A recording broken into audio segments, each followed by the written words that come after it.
I don't know. We'll move on.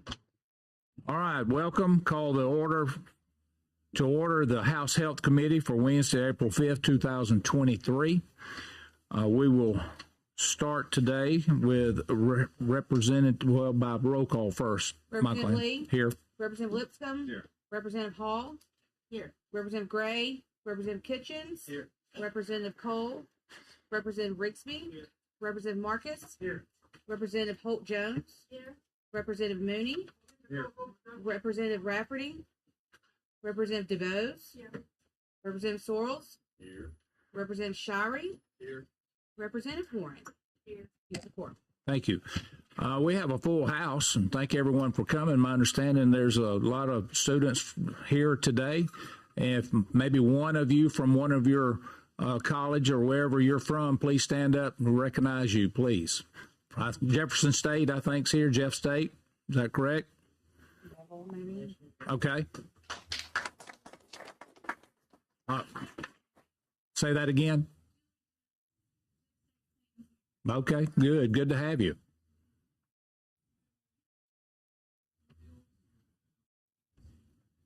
Great. Good to have you. Okay, good. Outstanding. All right, well, that's great. Not only are you learning what the job is, but all of the people that try to make the rules and guidelines of what you do every day and try to allow you to do your job the way it should be done. So thank you. Thank you. All right, first bill up today is HB 55. Representative Gavan, is she here? Okay, we will pick her up a little later. All right, next bill is Senate Bill 113.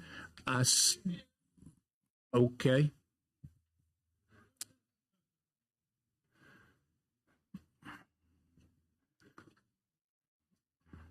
Representative Gavan, you're up with HB 55. HB 55.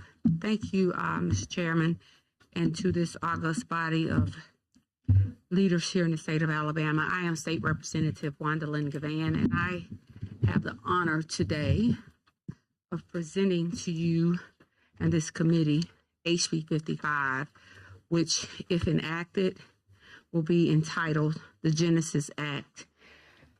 A few months ago, I was approached by a mother, and then since that time, I have been approached by several women who, at some point, was pregnant with a baby, and somewhere between 10 weeks to 19 weeks, she lost the baby by either a miscarriage or a stillborn birth. And each of those mothers came to me and simply said to me, I want someone to know that the life that I carried mattered. I want someone to know that my baby had a nose. It had eyes, it had a heart. It had arms, it had legs. I want someone to know that that baby was loved and it mattered to me. I want some type of record here from the state of Alabama that just simply acknowledges that my baby mattered. Just as you do with a live baby that is born, that reaches the stage of gestation. We are able to give out birth certificates here in the state.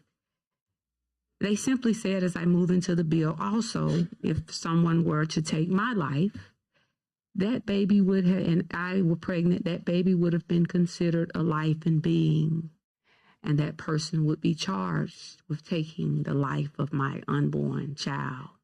So with that being said, we are here today to present to this committee HB 55. And I want to begin by thanking the chair again, as well as Dr. Harris and those hardworking state employees at the Department of Health here in the state.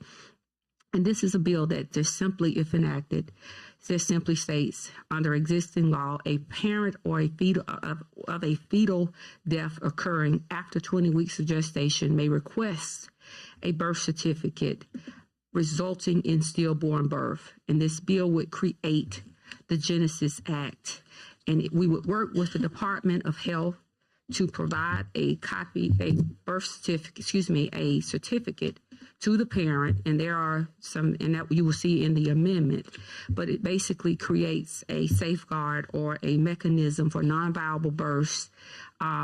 And let me define what a non-viable birth is. A non-viable birth means an unintentional, spontaneous fetal demise occurring between, and typically is between somewhere between 10 weeks to 19 weeks. It could actually occur between earlier than that. So ours basically says occurring before the 20 weeks. And again, here in the state of Alabama, you can get a birth certificate if the gestation is beyond the 20-week time period. So this bill would do so if enacted, and it would give the State Department here permission to do so upon the request of a mother. And there's an amendment to the bill because after working with the State Department and Dr. Harris, and also with the chair wanted me to be deliberate about this bill. And he said, Wandalyn, I want you to make sure there's language that says that they shall, because this mattered to him, because he shared his own personal story as a young boy, and his mother, he doesn't mind me sharing this, went through the same thing at one point in her life. So with that being said, he wanted me to be deliberate, and that language will be shall provide a birth certificate, non-viable certificate to a requesting parent of a unborn child here in the state of Alabama. And with that being said, Mr. Chairman, I have no further comments on that portion, but I do have an amendment that comes from the State Department, from the Health Department, that will address the language that is much needed as it relates to the vital statistics, and we needed to have that added to the bill. Okay. Everyone received the amendment last night, and it is in your packet. Does anyone have any questions? And Representative, would you like to explain the amendment? I definitely will. Okay. Thank you again for the recognition. The amendment simply reads on page 32 it replaces line 32 through 39 on page 2.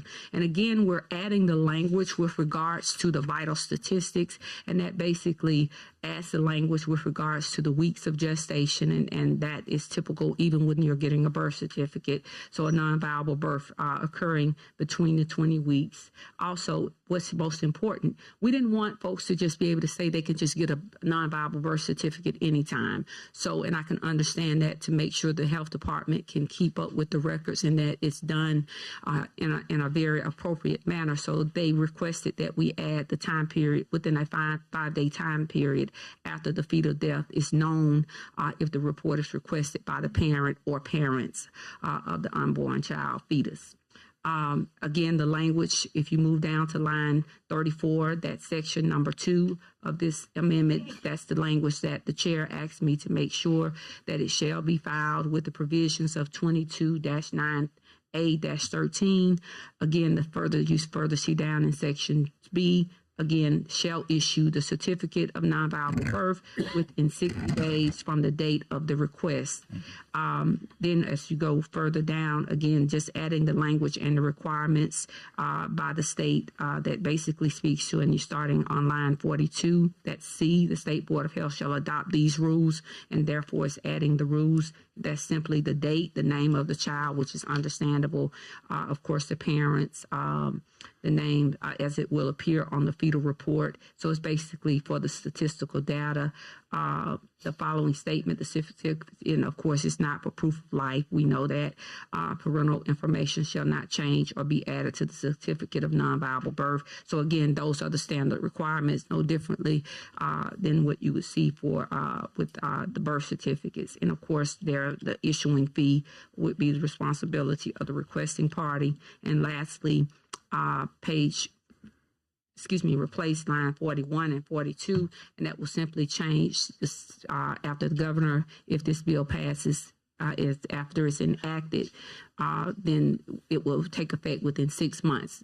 This request was made to give them an opportunity to update their system to make sure they have all systems go at the time that those requests come in. We typically have a little bit over 500 plus almost 600 women a year here in the state of Alabama, roughly 26,000 women nationally that have non-viable births.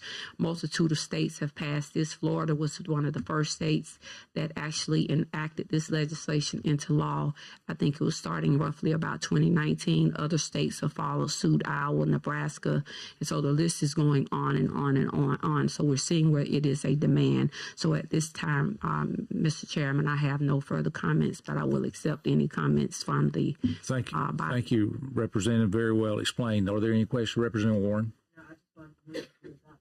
Okay, move for the adoption amendment. Do I hear a second?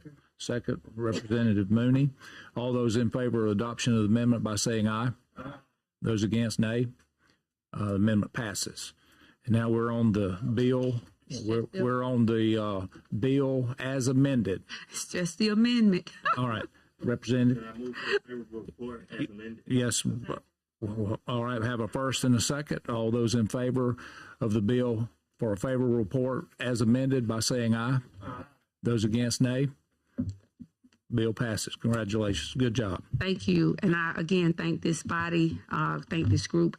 And if, Mr. Chairman, if you would allow me a point of personal privilege, one of the mothers, she has a whole team here. If you would just let them step in. Okay, thanks. Just for just one second. They've good. driven all the way down here, and they actually have some boards, but I'll keep that for the presentation on the floor of these little babies. But if you just, because we're in a committee meeting, this is Keandra Hampton, and she was, of course, the first mother to reach out to me, and she lost her little baby Genesis at exactly 19 weeks. Oh, wow. So I just wanted you to see them and the efforts that she's been taking to reach out to you all as well as other mothers here in the state of Alabama. So thank you all so much. Very good. Thank you.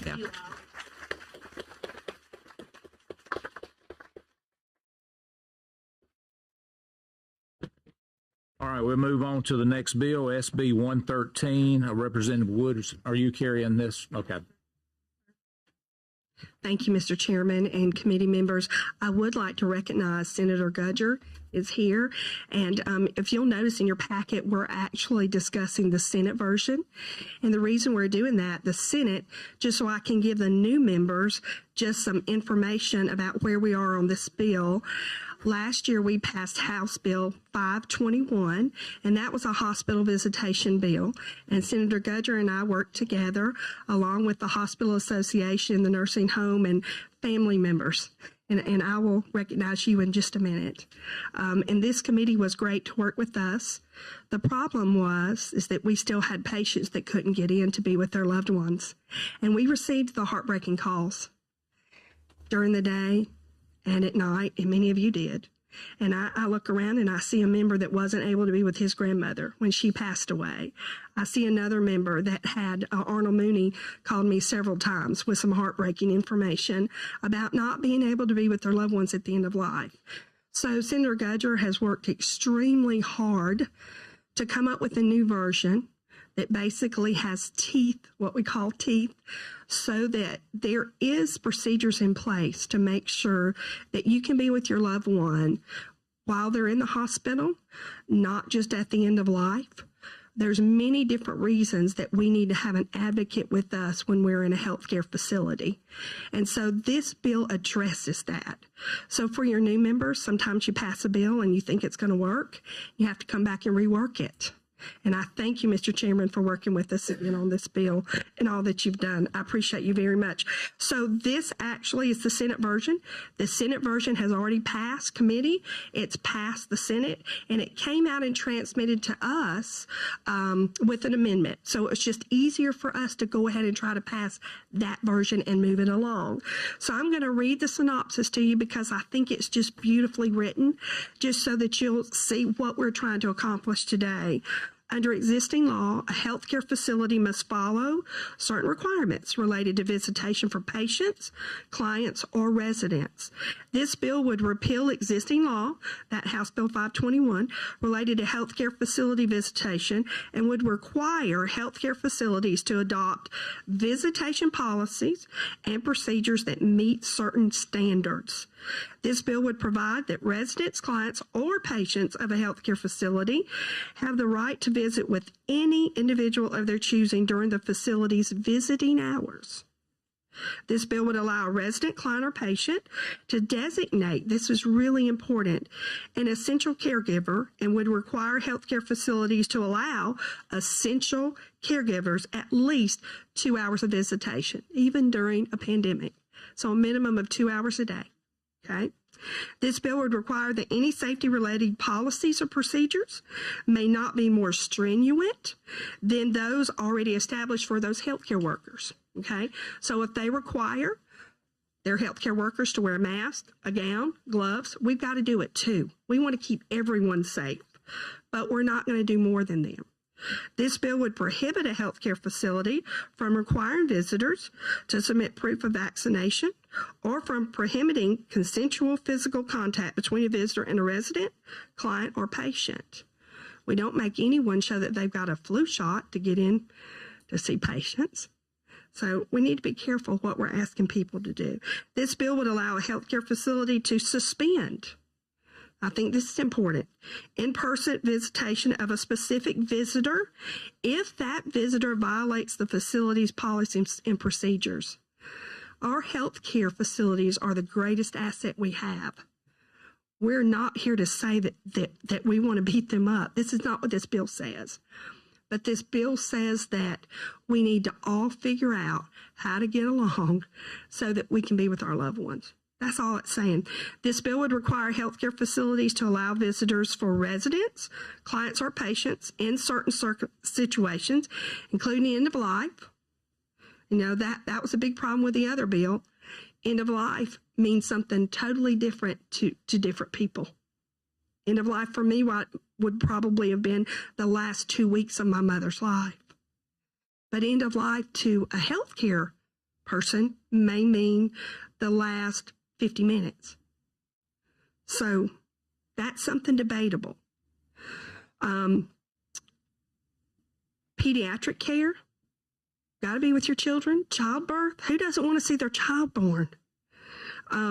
Also, anytime that a patient is trying to make a major medical decision and they want someone there with them, that's important. If a patient is experiencing emotional distress or grief or struggling to eat and drink, my mother struggled to eat and drink, so I understand that, or speak in certain situations. Some people can't verbally tell you what they want, but I bet if you walk in the room and look at your mama, Brett, I bet you'll know what she needs because you know the person. That's important. This bill would require each healthcare facility to provide its visitation policies and procedures to the Department of Health. That's important because then we can actually look that up and see what their policies are for that facility.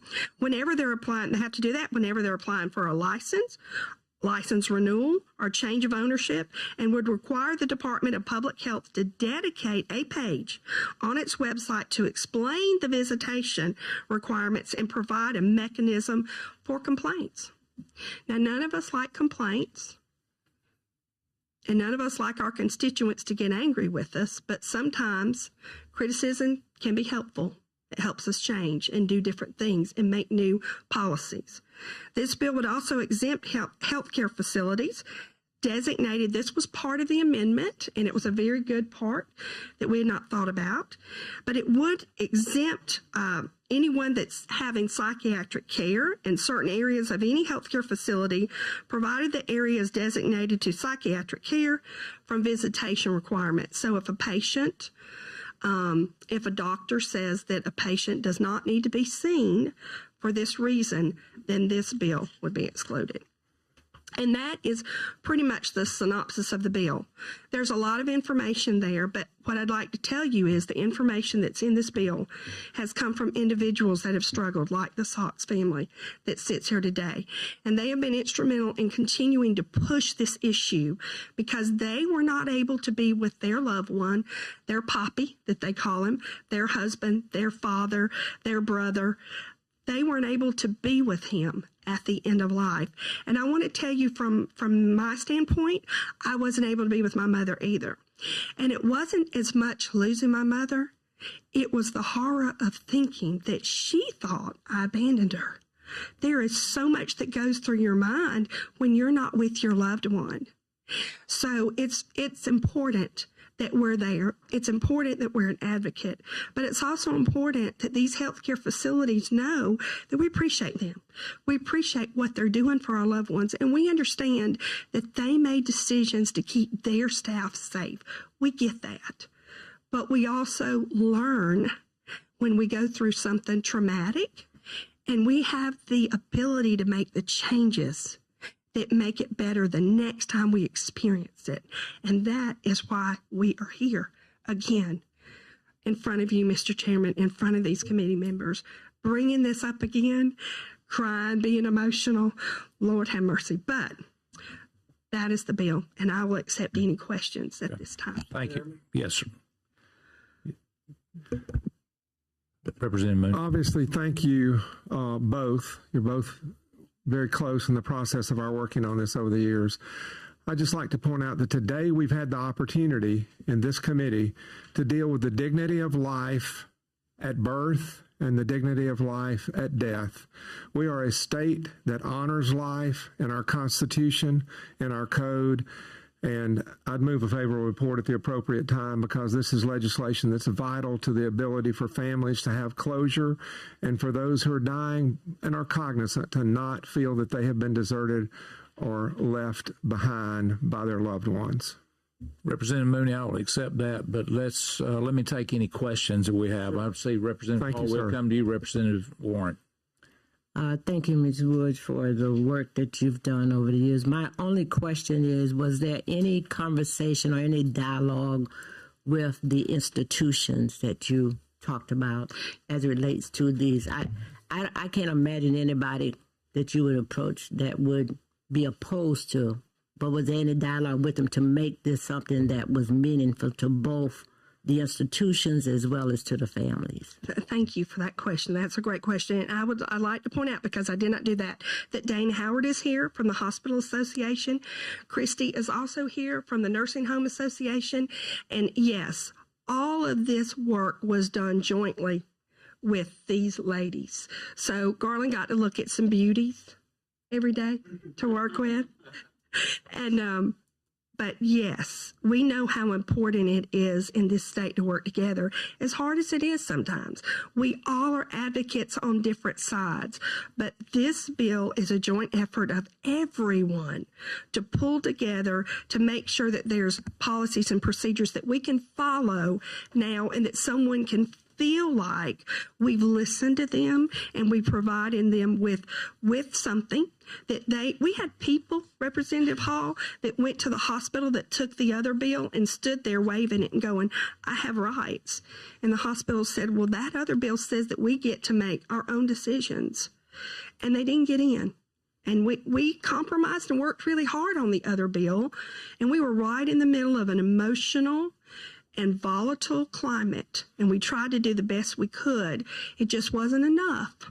And now we've come back to what we think is enough, and we've all worked through it. But thank you for that question. Representative Warren.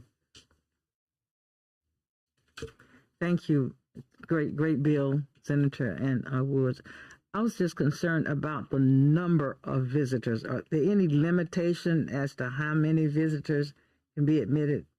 Well, now I am not typically there's only so many patients allowed in a room at a time. Now, under this bill, it basically says that if we get into a climate like we were in before, and the hospital says that right now we don't need mass numbers coming in, the essential caregiver that you direct, that you're in charge of, the patient, that person would still get a minimum of 2 hours a day no matter what. So if visitation is limited, that person still gets 2 hours. You still get to touch, feel, and be with that person. The bill also says that, and this is something that I think was great about the bill, if a child, a lot of times hospitals prevent or say that children cannot come in. If they're accompanied by someone or the essential caregiver 18 and under, they are allowed a time to come in and to see the patient. So I think all that's pretty well covered, but this basically is more of a bill aimed towards what if we get in a situation and we have to close the doors. It makes sure that at least you get a minimum of 2 hours. Now, how many, I've never known a hospital to restrict how many can come a day, but that may happen. Dane may be able to talk about that better than me. But just if you would come up, since you're involved in sorry. the question, come to the I'm microphone. so sorry. I just want to be sure. The language in the bill actually says that the hospital's policy will define how many visitors, so that, in different units in different areas in different circumstances. So it's not going to be standardized throughout every hospital, but by hospital policies that can help define those things. Okay, thank you. While you're there, we talked briefly about clergy, and they're already, Yes. they're covered under this, but they're also a law already allowing them to come. Yeah, and if you think pre-COVID, think that now. What was allowed now. During COVID, all facilities, hospitals, and nursing homes had to follow CDC and CMS instructions and guidelines. So those have now changed. So yes, but there's nothing to prohibit or nothing independently special to prohibit or to allow for clergy. They're allowed just like before. Okay, can they have policies to prevent clergy from coming in? Individual policy. I'm talking about hospital. Why? Okay, in case, just have a question that probably should be offline, but I know they have a own salary clergy, but they have turned clergy away before. So I think I can't speak to an individual. But legally, can they do that? I don't know the answer to that. I'm looking into that. We'll talk about that. Okay. Thank you. All right. Any other questions? Oh, Representative Shirey, please. So, determining who the essential caregiver is that with like the medical college side? Well, what it says is that the person is the one who declares who they want to be. And then there's language in the bill that states what if they can't do it. And it spells it out. It goes down to who the next responsible person is. It can be a child. It can be a mother. It can be a brother. Who the next person is to say who the caregiver is going to be. And the bill also says that the caregiver can change. The person can say, I want Jeff to be my caregiver, and the next day I want Susan to be my caregiver. So if you have multiple people that you're wanting to get in, the bill even speaks to that the person can change their mind. If they don't want to see you anymore, David Cole, they can change their minds. So I think that gives the patient a lot of the rights. It gives it back to the patient, the one that's there having the care. Hope that answers your question. Any other questions? Yes. We have a motion on the table. Representative Kitchens seconds that for a favorable report. All those in favor for favorable report, please by saying aye. Aye. Those against, nay. Bill passes for favorable report. Thank you. Thank you. And I would like to recognize the Sox family once again for being here. And they brought a lot of nursing students as well. And we appreciate all of the support. They have made a video, and I wasn't able to play it today, but I tell you what I'm going to do. I'm going to send it to all of your phones so you can watch it. Okay? Thank you all. Thank you, Mr. Chairman. Thank you. All right, next up, Representative Brown, HB 187.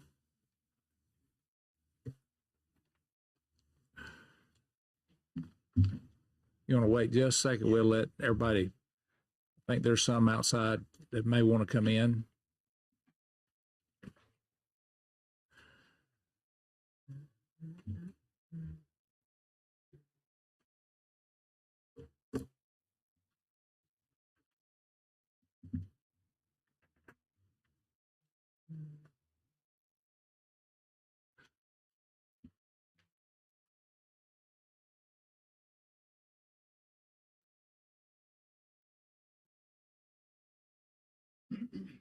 All right, Representative Brown, floor is yours. Thank you, Mr. Chairman. Members of the committee, I have House Bill 187. And what this does, it's a parental consent bill. It doesn't change the overall age of medical consent in the state of Alabama. It doesn't restrict to prevent any vaccinations. Most doctors already require parental consent. All this does, it's a simple bill. It's not even 2 pages. And all it does is just requires parental consent if you want to have your child vaccinated. Like I said, it doesn't require, doesn't change anything as far as schools are concerned or anything else. It just requires parental consent for any vaccination across the board. All right.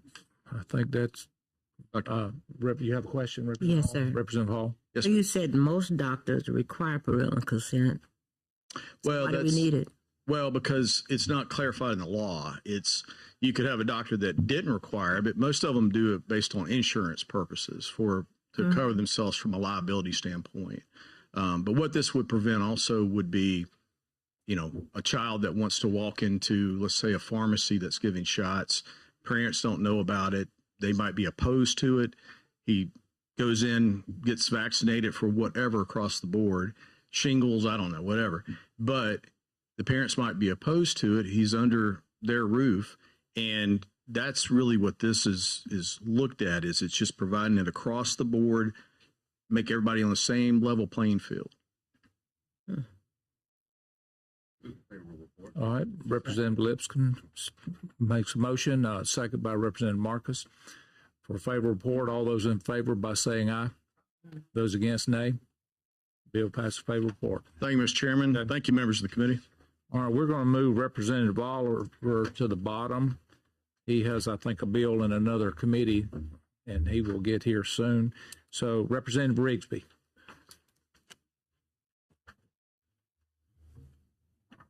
Thank you, Mr. Chairman, fellow members. I bring House Bill 78 this morning.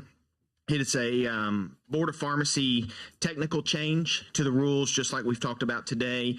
We've learned a lot from COVID, and one of the things the board learned is they had no teeth or laws or regulations to be able to control or provide recommendations for remote working outside of confines of a permitted facility.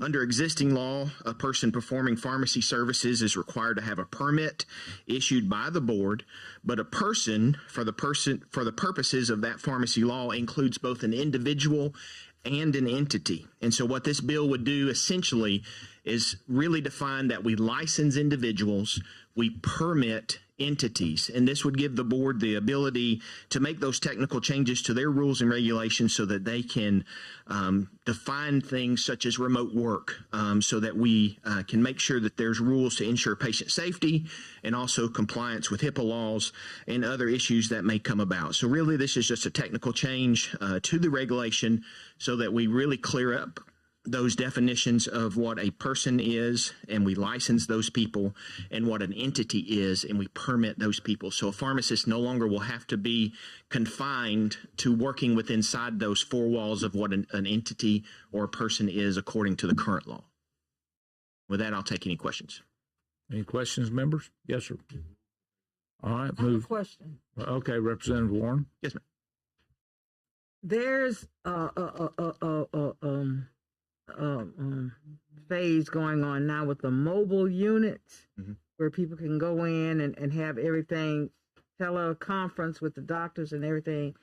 And they're trying to have prescriptions. Will this permit them to be able to do in that facility? Not to my knowledge. I don't know of any mobile dispensing pharmacies at this point. I may have to look to help.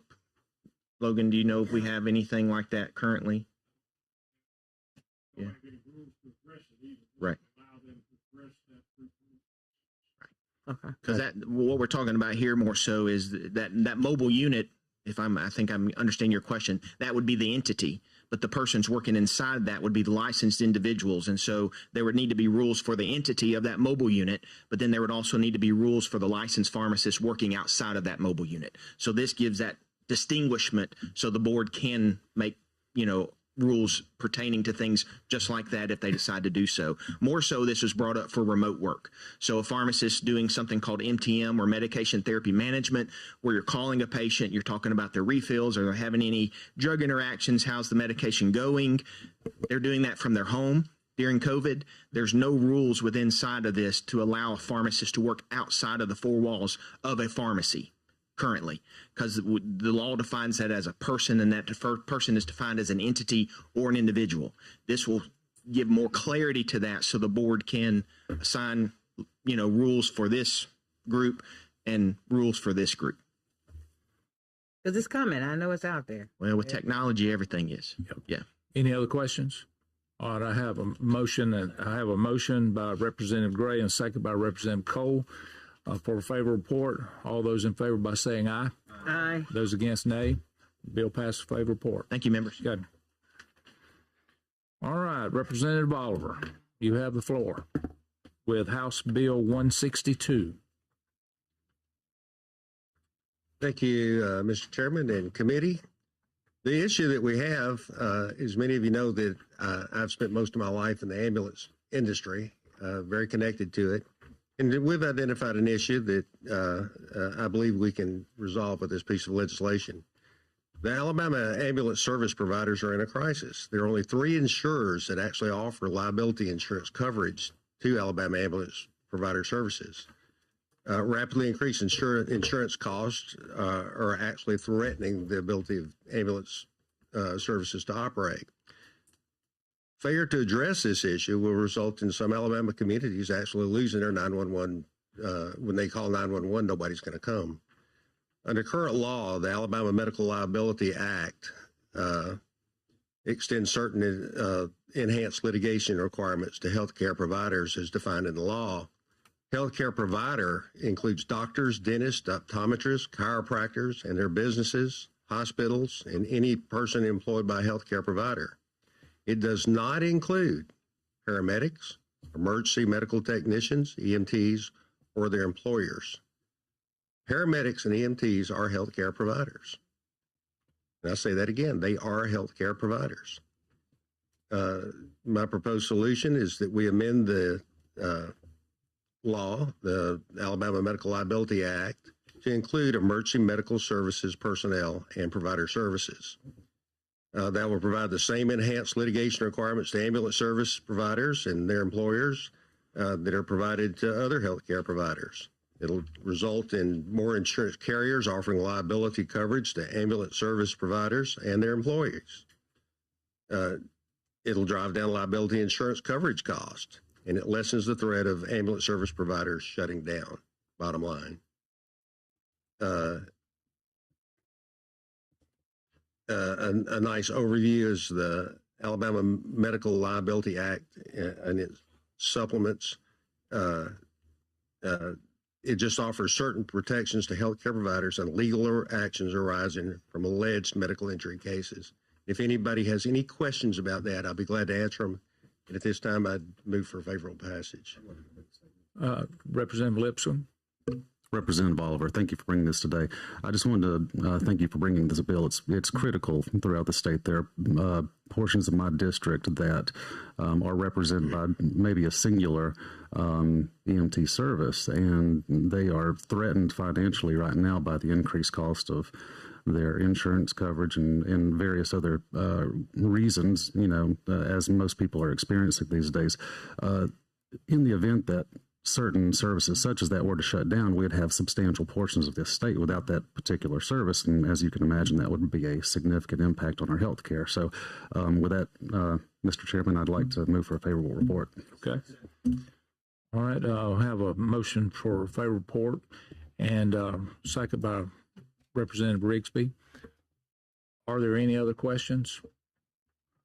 Those in favor by saying aye. Aye. Those against, nay. Bill passes with favorable report. I thank the chairman of the committee. Okay. All right, thank you. All right, we will meet next Wednesday unless something changes. Same time, same place. Have a good week. Thank everyone. We're dismissed. When you start talking, at Tuskegee campus, this company has put this mobile like unit. I've heard of that. And where they sit down and they do it go right in next there and they do everything.